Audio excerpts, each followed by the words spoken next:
دې نه دې راشي ورته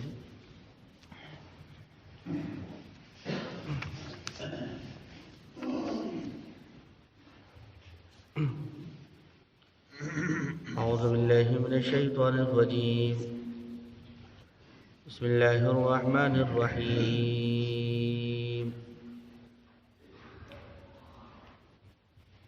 ولا تشتروا بعهد الله ثمنا قليلا إنما عند الله هو خير لكم إن كنتم تعلمون ما عندكم ينفد وما عند الله باق ولنجزين الذين صبروا أجرهم بأحسن ما كانوا يعملون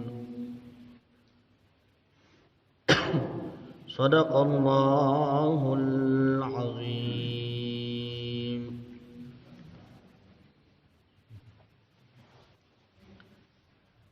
سورة النحل جلسم نمبر رکوع دا د دې رکوع ابتدایي آیتونو ترجمه او تفسیر وړاندې درسونو کې تاسو واورېدل.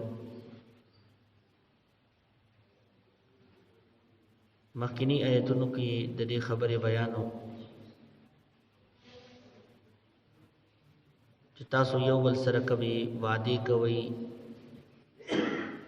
یو بل سره کوي جبه کوي، یا دغه دوران کې د الله تعالی نوم پکې واخلي، قسم خوري.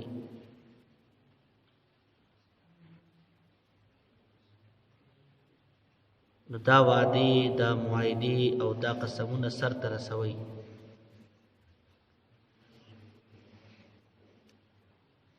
اوس په دې آیتونو کې د دې خبرې بیان دی چې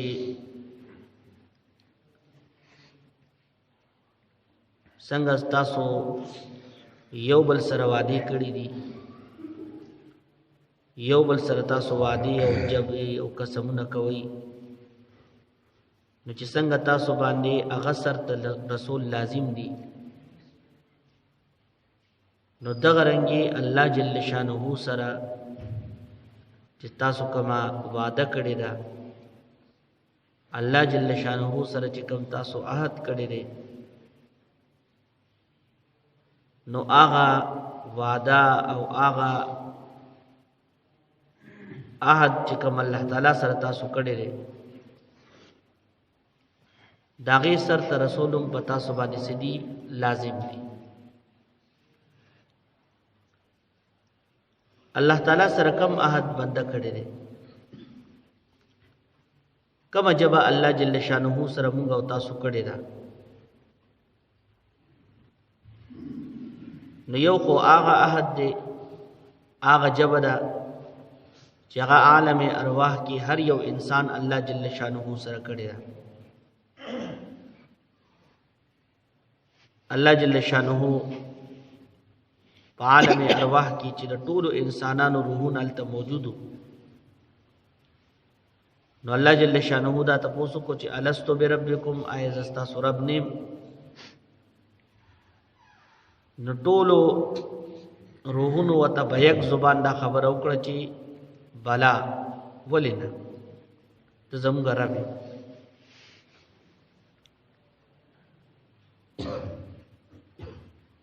نو چې الله جل شانه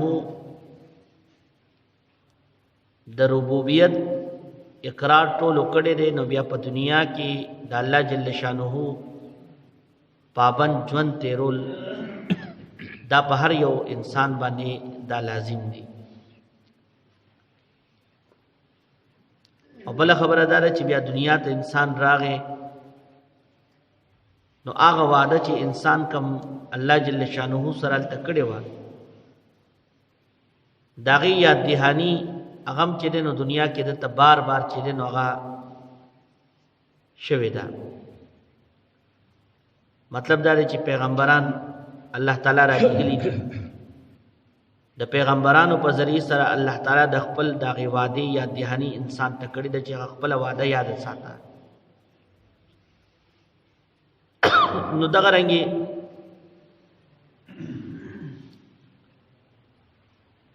الله تعالی په خپل کتابونو په ذریعه سره انسان ته یاد دهانی کړی دا چې ګوره خپل هغه وعده هیر نه کی، خپل وعده باندې کلک شه، خپل وعده سر ته ورسوه.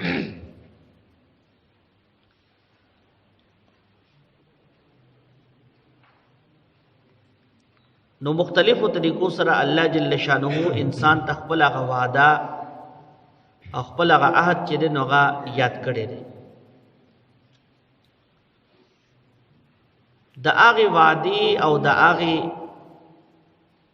جبې تقاضا څه ده؟ انسان چې الله جل شانه سره کومه وعده کړې ده، الله جل شانه سره چې کومه جبه کړې ده، نو د هغې تقاضا څه ده؟ نو د هغې تقاضا دا ده چې انسان د الله تعالی حکمونو باندې وچلي، انسان د الله تعالی په مرضی باندې چې دی نو هغه وچلي، انسان چې د الله تعالی احکاماتو باندې وچلي، او کوم چې د الله تعالی نافرمانی دي او ګناونه دي، په کوم خبرو باندې چې الله تعالی ناراضه کیږي هغې نه دی ځان وساتي. د هغې ژبې او هغه عقد چې الله جل شانه سره انسان کړی دی نو د هغې همدغه تقاضا ده. اوس انسان دا عقد چې کوم الله جل شانه سره کړی دی، کومه وعده الله جل شانه سره انسان کړی ده، نو دا دې ولې ماته کی؟ د دې وجه څه ده؟ د دې سبب څه دی؟ نو یاد ساتئ چې د دې وجه او د دې سبب چې دی نو هغه دا دی چې کله کله انسان دنیاوی نفع ته وګوري، وقتی فائدې ته وګوري، خپل دنیاوی مفادات ته دی وګوري، پیسې ته چې دی نو دی وګوري. نو دغه دنیا ته، دغه پیسو ته، دغه وقتی فائدو ته دی وګوري، نو د هغې د وجې نه دی د الله تعالی احکام رستو وګورځي. د الله تعالی احکام څه کوي؟ هغه رستو وګورځي. الله تعالی سره چې کومه وعده کړې ده هغه وعده رستو دی وګورځي. نو دې د وجې نه په دې آیت کې دا یاد دهاني الله تعالی کړې ده موږ او تاسو ته چې ولا تشتروا بعهد الله ثمنا قلیلا، چې د الله تعالی په هغې عهد باندې، د الله تعالی په وعدې باندې پیسې ماخلئ، لږې شان پیسې پې ماخلئ. نو څه مطلب دی چې لږې ماخلئ ډېرې اخلئ؟ نه، دا مطلب نه دی. دا لږې ورته ځکه ووایي چې که ټوله دنیا راغونډه شوه نو د الله جل شانه د عقد او د وعدې او د الله تعالی د احکامو په مقابله کې هغه لږ غونته دي، هغه ثمن قلیل دی، لږ غونته دي.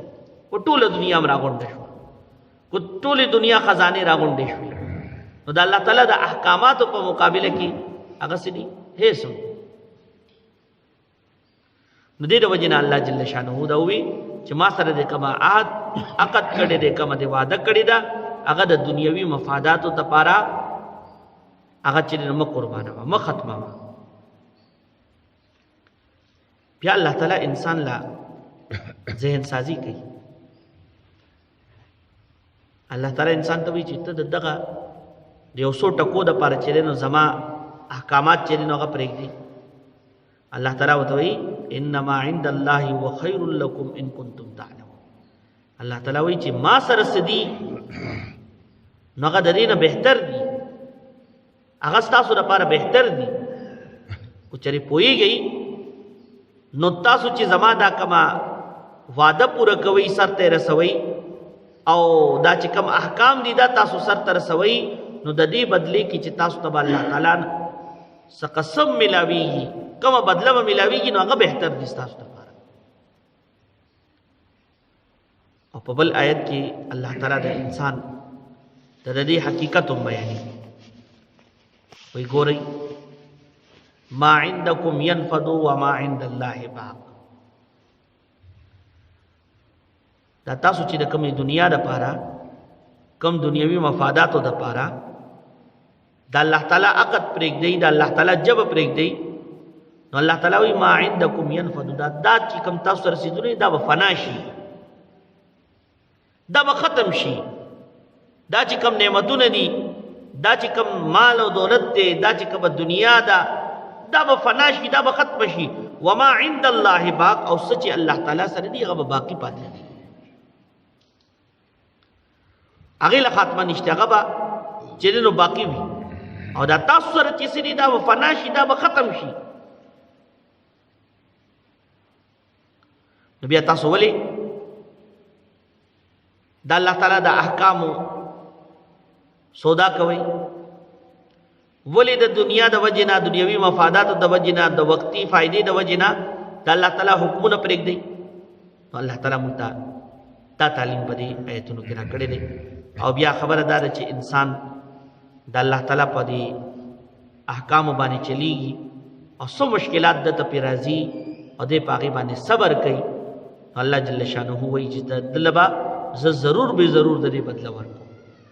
پخه وعده ده، ولنجزین، خامخا به د دې بدله ورکوم. مطلب دا دی چې الله تعالی پخه وعده کړې ده، د الله په حکمونو باندې چلیږه، کم مشکلات پې راځي په هغې صبر کوه، نو الله تعالی وایي چې زما د سره پخه وعده ده چې زه به تاله د دې بدله چیرې نه غواړم. نو بهرحال په دې آیتونو کې الله جل شانه همدغه خبره کړې ده. الله تعالی فرمایي ولا تشتروا بعهد الله ثمنا قليلا، ولا تشتروا او ماخلی بعهد الله د الله تعالی د وعدې په بدله کې ثمنا قلیلا لږې غونته پیسې، انما عند الله بېشکه څه چې الله تعالی سره دي هو خیر لکم هغه بهتر دي ستاسو دپاره، ان کنتم تعلمون کو چرې تاسو پوهیږئ. ما عندکم څه چې تاسو سره دي، کم مال او دولت چې تاسو سره دی، ینفدو هغه به فنا شي، وما عند الله باق او څه چې الله تعالی سره دي باقین هغه باقی پاتې کېدونکي دي، هغه به باقی وي. نو ګورئ زموږ مشاهده هم دغه دغه دنیا کې چې څو رسیدونه دي دغه دي دا پاتې شي، انسان فنا شي، ختم شي. ولنجزین الذین صبروا او خامخا به موږ بدله ورکوو الذین هغه کسانو لا صبروا چا چې صبر کړی وي. مطلب دا دی چې الله کام باندې چلیږي او مشکلات ورته راتلل هغې صبر الله تعالی وی هغې له به خامخا موږ ورکوو، څه به ورکوو؟ اجرهم اجر د هغې، بدله د هغې، باحسن ما کانوا یعملون، ښه بدله ما کانوا یعملون د هغې چې کوم عملونه به دوی کول، چې کوم عملونه به دوی کول د هغې ښه بدله چې دی نو هغه به الله جل شانه وایي موږ به له ورکوو. نو بهرحال الله تعالی دې موږ له تاسو له په دې خبرو باندې عمل کول توفیق نصیب کړي. واخر دعوانا ان الحمدلله رب العالمین. غټ سبق د دې نننی درس دا دی چې چرته وقتی فائدې دپاره، دنیوي مفاداتو دپاره دین چې دی نو هغه قربانول نه دي پکار، بلکې خپل دنیوي مفادات په دین باندې قربانول پکار دي. دنیوي چې څوره فائدې دي هغه به موږ په دین قربانو، دین به په هغې باندې نه قربانو. الله تعالی دې عمل وکړي.